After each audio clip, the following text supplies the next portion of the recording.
Ever get that, like, that feeling when you're walking alone at night and it's dark and you get this little what if something happened? Could I actually like fight back, you Yeah. know? Yeah, I think everyone has those moments. Yeah, totally. And that's kind of where we're starting today. Not with this idea that we're all going to become like, action heroes, Right. but with the idea that just understanding a little bit more about how things work, that can be super empowering. Absolutely. And what's really cool is that, self-defense can seem so complex, Yeah. but it all comes down to some pretty basic physics. Oh, totally. Biomechanics. Today we're diving into the surprising intersection of physics and Krav Maga Right. with a book called The Physics of Krav Maga Right. by John Eric Goff. Oh, fine. And he's not a martial arts expert or anything. He's a physics professor Oh, interesting. at the University of Lynchburg. Yeah. But his book explains why these Krav Maga techniques actually work.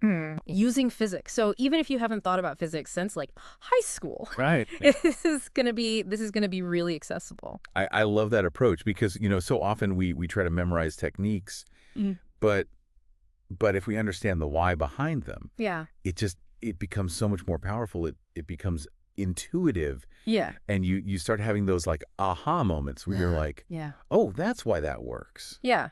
Exactly. And that's what we're after here. Right. To give you those aha moments.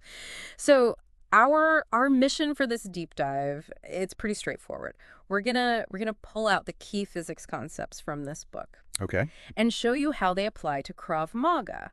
We're aiming for practical insights Right. and honestly just some things that might surprise you. Yeah, I'm sure there'll be plenty of those. I think so. So okay, the book starts off with this concept of a strong mind and a strong body. Okay. And it makes it clear that Krav Maga isn't just about, physical moves. Right. Oh, absolutely not. It's very much about it. It introduces that core philosophy, which is whatever works. Right. So it's a very pragmatic, very real world approach, Yeah. and especially relevant for people who don't have years to dedicate to training. Yeah. Which sounds like our audience, right? Yeah, exactly. They want the most efficient, most effective knowledge. Yeah. The shortcut to understanding Yes. how things work. So Goff, he really stresses that physical fitness though is crucial. Oh yeah. You could know all the right moves, but if you're out of breath after 5 seconds, Right. Exactly. you're not going to be able to use them. Mm. He says that many confrontations are lost simply because of exhaustion. Yeah. That's a really good point. And he ties in everyday fitness to this. Yeah.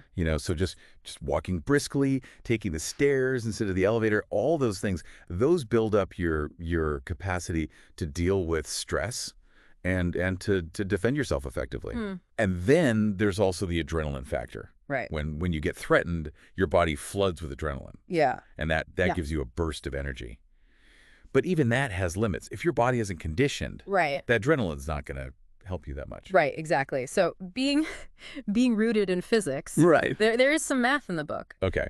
And Goff, he really beautifully describes mathematics as the language of the universe. Oh, wow. And physics as its poetry. Beautiful. And he explains how these equations can really elegantly describe cause and effect, Yeah. especially in the realm of motion. Yeah. But he also knows that a lot of people see equations and they're like, "Oh no. Oh, right. Like I don't want to see that." And he quickly reassures you that you don't need like an advanced math degree to understand what he's talking about. I appreciate that. He's really focusing on building an intuitive understanding of Yeah. the physics. So speaking of intuitive understanding, he jumps right into Newton's first law. Okay. And this is the idea that an object at rest stays at rest. Right. An object in motion stays in motion at the same speed Yeah. in the same direction, unless it's acted on by an unbalanced force. Yeah. And he uses these really relatable examples Okay. to make this stick. So think about like pushing a heavy piece of furniture. Oh, yeah. That initial resistance you feel, that's inertia. Yeah, exactly. That's Newton's first law at play. Okay.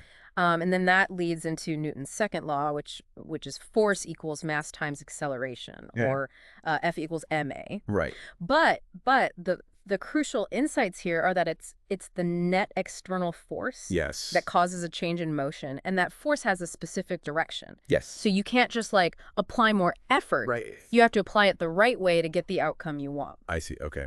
And then he also makes this really important distinction between mass and weight. Okay. So mass is like that fundamental amount of stuff that makes you up. Right. It stays constant, whether you're on Earth or the moon. Yep.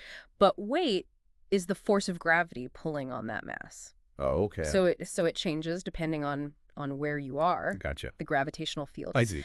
And what's really cool is how he highlights the weakness of gravity Okay. relative to other forces. He says, imagine holding this book that we're talking about. Right. The electromagnetic forces between the atoms in your hand and the atoms in the book Right. are overwhelmingly stronger than the gravitational pull of the entire planet. Wow. Right? That's amazing. It puts things in perspective. Yeah. Then he goes into something that we can all relate to, Okay. which is managing our energy through exercise and diet. Right.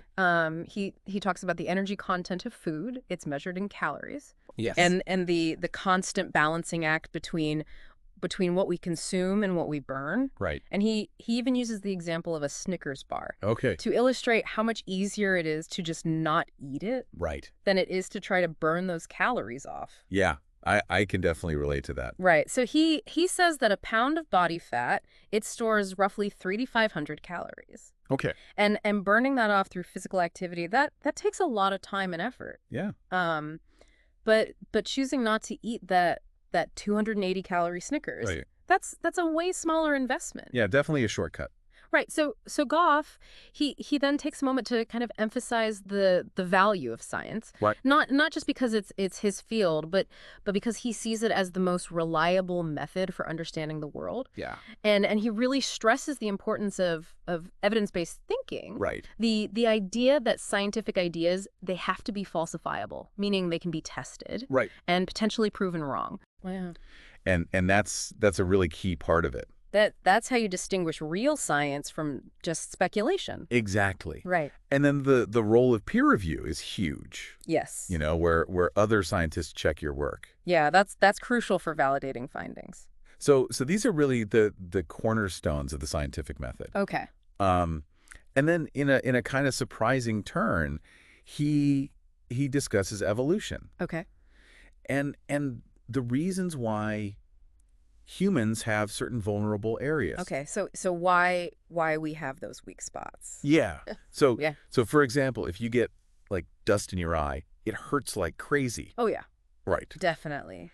But that's for a good reason Yeah. from an evolutionary perspective. Right. Our vision is so important for survival. Yeah. That our bodies are just super sensitive in that area. It makes sense. It's a protective mechanism. Right. Right. And then finally in this first chapter, he kind of prepares you for how the book is structured. And he explains that it's not laid out like a traditional physics textbook. Oh, okay. It's more, just as a real world confrontation is unpredictable. Right. He's connecting different physics principles to Krav Maga techniques in this kind of nonlinear way. I see. And he even mentions that he repeats key concepts on purpose Oh, okay. because he says that's a really powerful tool for learning. Yeah. Repetition definitely helps things sink in. Right. So if we revisit some ideas during this deep dive, it's by design. Gotcha. Okay, so let's move on to disrupting balance. Okay. Because that seems absolutely fundamental. Right? Oh, yeah, for sure. If you can get your attacker off balance, Yeah. it just opens up so many opportunities. Right. So chapter 2, it gets into this idea of the center of mass and how important it is for stability. Right. And so imagine the center of mass as like this single point in an object that follows a predictable trajectory, even if like the rest of the object is moving all over the place. Okay. So think of like a circus performer juggling. Oh, The pins are flying all around, Right. but their center of mass is staying pretty stable. Gotcha. And he points out that your center of mass doesn't even have to be physically inside your body. Oh. So he uses the example of a donut. Right. The center of mass of a donut is in the middle of the hole. Yeah. And high jumpers actually manipulate their body position Wow. so that their center of mass passes under the bar, Oh, that's cool. even as their body goes over it. Wow, that's clever. Right. Yeah. And he gives you a way to kind of get a sense of where your own center of mass is. Okay. So when you're standing upright, it's generally around waist height. And interestingly, because of typical differences in weight distribution, a woman's center of mass tends to be a little lower than a man's. Oh, okay. And he brings up that classic chairlifting demonstration, Boy. where women often find it easier to lift a chair with their head against a wall than men do. Yeah. And he clarifies it's not a guaranteed trick. Right. Because everyone's body proportions are different. Yeah.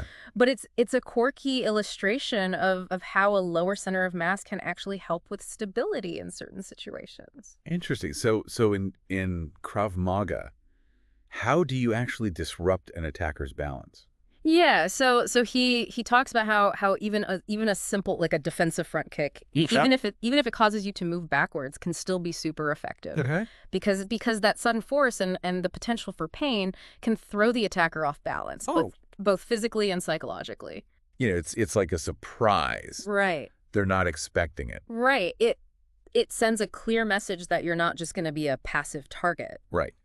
Okay, so I have a physics question. Okay. If you kick someone, Okay. does your foot experience the same amount of force as their body?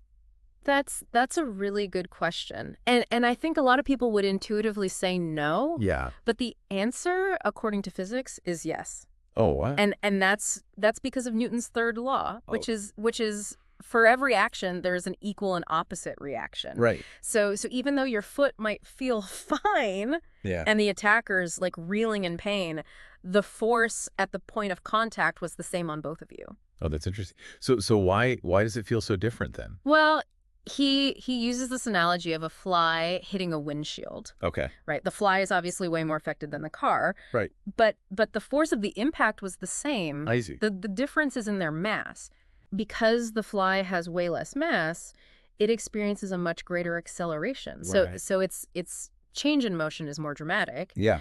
And then he even goes down to like the atomic level. Okay. And explains that even atoms, which are mostly empty space, Yeah. they exert repulsive forces on each other when they get too close. Oh, okay. And so that's what's happening when you kick someone. I see. Yeah. Or when a fly hits a windshield. Okay. It's these atoms pushing back against each other. Okay. Okay, so disrupting balance is crucial. Right. But how do you actually do it? Yeah. So Goff he focuses on vulnerable areas. Okay. So the weak spots. Yeah. So the eyes, the ears, the throat. Right. And we all know these are sensitive, Yeah. but he explains why from a physical and a sensory processing perspective. Okay. So he points out that a huge portion of our brain's processing power is dedicated to visual information. So anything that disrupts our vision, even temporarily, like dust in your eyes, can really mess with your balance and coordination. Yeah, it's like when you're trying to walk with your eyes closed. Right, exactly. It's really difficult. And then he describes this ear smash technique, Okay. where you use cupped hands to strike both ears at the same time. Okay. And that sudden increase in air pressure, it affects the semicircular canals in your inner ear. Okay. And those are responsible for your dynamic balance, so your sense of motion and acceleration. Oh. And so disrupting the fluid in those canals can really throw off someone's equilibrium. I see. And then its vulnerability is pretty obvious. Oh, yeah. Right. Our trachea, it's the airway that delivers oxygen to our lungs, Well- and it's not protected by like bone like yeah. our skull is. Yeah. It needs to be sensitive to pressure changes for breathing. Right. So anything that interferes with that, it triggers this immediate danger response in the brain. Makes sense. And then he even brings up this scenario of facing someone with a gun pointed at your head. Oh, wow. And he says the immediate reaction needs to be focused on disrupting their balance, Right. getting their center of mass outside their base of support. Right. It's about creating instability, both physically and psychologically, Yeah. to create an opening. Okay, so that brings us to speed. Yeah. which seems like it would be really important in these situations. Oh, yeah. You got to be quick. Right. Yeah, absolutely. So that's the focus of chapter 3, the need for speed. Okay. And he starts off by addressing this common concern, Oh, which is like, am I fast enough? right. You know? Yeah. And Goff reassures you that you don't need like superhuman speed Oh, yeah. to defend yourself. Right. But a basic understanding of speed and reaction time, that's definitely helpful. Okay.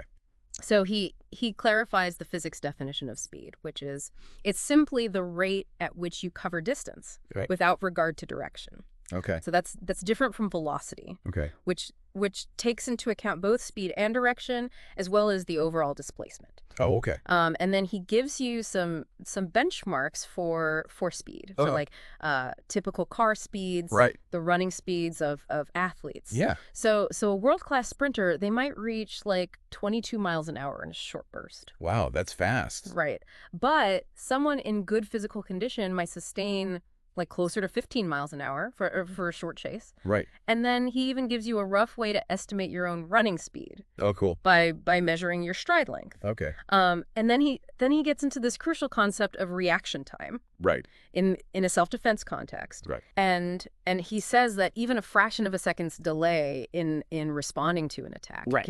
can be the difference between safety and harm. Yeah. Our brains need time to process a threat Right. and to initiate a response. Yeah. And then that leads to the physics of delivering a punch. Okay. So making a fist, it concentrates the force of your strike on a much smaller area. Okay. And that dramatically increases the pressure at the point of impact. Yeah. And he mentions that you need roughly 100 pounds per square inch of pressure to puncture skin. Wow. So even a relatively small focused force can cause some serious damage. Yeah. And then he uses the example of being suddenly shoved. Okay. To emphasize the importance of avoiding that passive victim-like mindset. Right. You know, an attacker might not expect an immediate counter response. Yeah. And so that brief window of surprise can be really valuable. And then he details Mr. Abercrombie's blitz technique Oh, okay. following a shove. Right. And it involves a rapid backward step, lifting the leg, Right. and a decisive forward lean. Okay. And that forward lean, that's really interesting from a physics standpoint. You okay? Because gravity actually assists that movement by generating a torque that rotates your body forward. Oh, interesting. Right. And that's the direction you want to move for a counterattack. Right. And then he mentions the principle of conservation of angular momentum. Okay.